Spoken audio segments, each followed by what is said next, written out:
Lagyan na natin ng pork mince.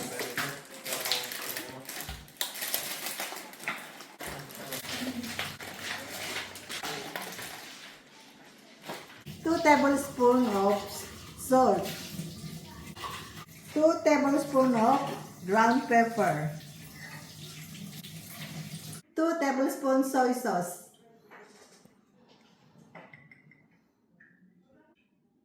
Garlic ko, hahatiin ko siya para kayo na lang bahala kung gaano kadaming gusto nyo. Basta sa akin mag-garlic.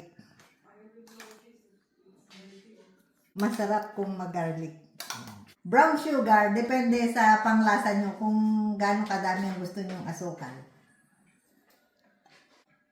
Sweet kasi ako, kaya maraming asukal.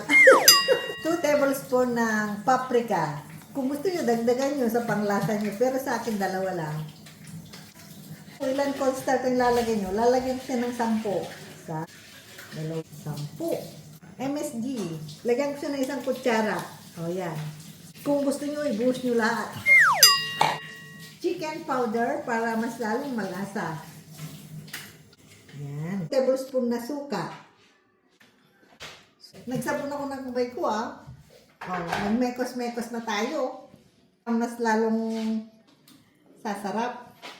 Mekos-mekos natin. Magkamay na ako.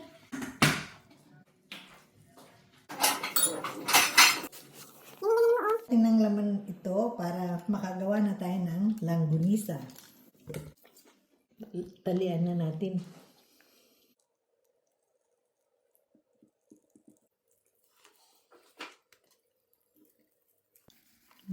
Marami na natin nagawa.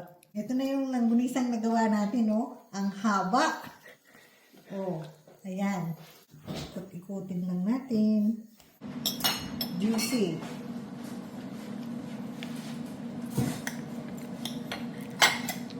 Natin kung ano ang lasa ng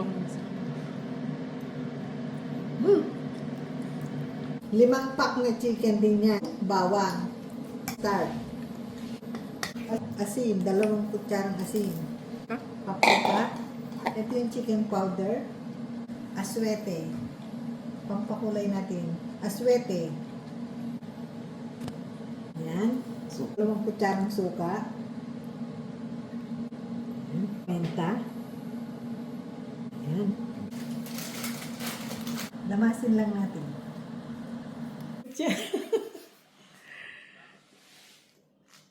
Finished product natin ng chicken langgunisa. Finished product na pork langgunisa.